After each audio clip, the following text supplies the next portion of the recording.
क्रोधित राजा और ऋषि की कहानी। ढोलकपुर नाम के साम्राज्य में एक जाने माने ऋषि रहते थे, जो लोगों का भाग्य बताने के लिए प्रसिद्ध थे।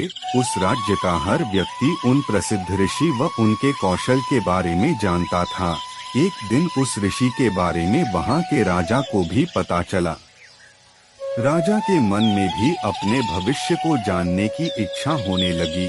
इसी के चलते उसने अपने सैनिकों को ऋषि के पास भेजा और पूरे सादर सम्मान से उन्हें महल लेकर आने का आदेश व आमंत्रण दिया।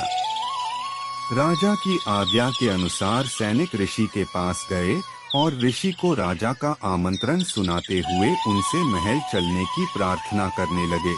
ऋषि भी सैनिकों के साथ महल चलने के लिए तैयार हो गए।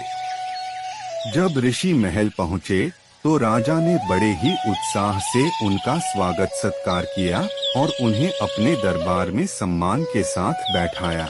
जब ऋषि ने थोड़ा आराम कर लिया तो राजा ने ऋषि के सामने अपने मन की इच्छा रखी और उनसे अपने भविष्य के बारे में पूछा। ऋषि ने राजा से उसकी जन्म कुंडली मंगाई और उसे ध्यान से देखने लगे। कुछ देर तक राजा की कुंडली देखने के बाद प्रसिद्ध ऋषि ने राजा को बताया कि भविष्य में उनका भाग्य आशीर्वाद भरा हुआ है और जीवन में सब कुछ अच्छा ही होगा। इस तरह ऋषि ने राजा के भाग्य में बारे में अच्छी बातें बताई। राजा खुद से जुड़ी अच्छी भविष्यवाणी सुनकर बहुत प्रसन्न हुआ। उसने खुश होकर ऋषि को सोने और चांदी का उपहार दिया। इसके बाद राजा ने ऋषि से अपने भविष्य से जुड़े दुर्भाग्य के बारे में पूछा। राजा के पूछे अनुसार ही ऋषि ने राजा के दुर्भाग्य से जुड़ी बातें भी बता दी। उन्हें सुनकर राजा बहुत क्रोधित हो गया। वह गुस्से में ऋषि पर चिल्लाने लगा और धमकाते हुए कहा कि इतनी बेतुकी बातें करने की आपकी हिम्मत भी कैसे हुई। राजा ने गुस्सा होते हुए अपनी तलवार निकाली और ऋषि की तरफ इशारा करते हुए कहा कि अब मुझे मेरी मृत्यु का समय बताओ। ऋषि समझ चुका था कि राजा अपना दुर्भाग्य सुनकर उस पर क्रोधित हो गया है। राजा की मृत्यु वाली बात सुनते ही वह शांति से कुछ गणना करने लगा।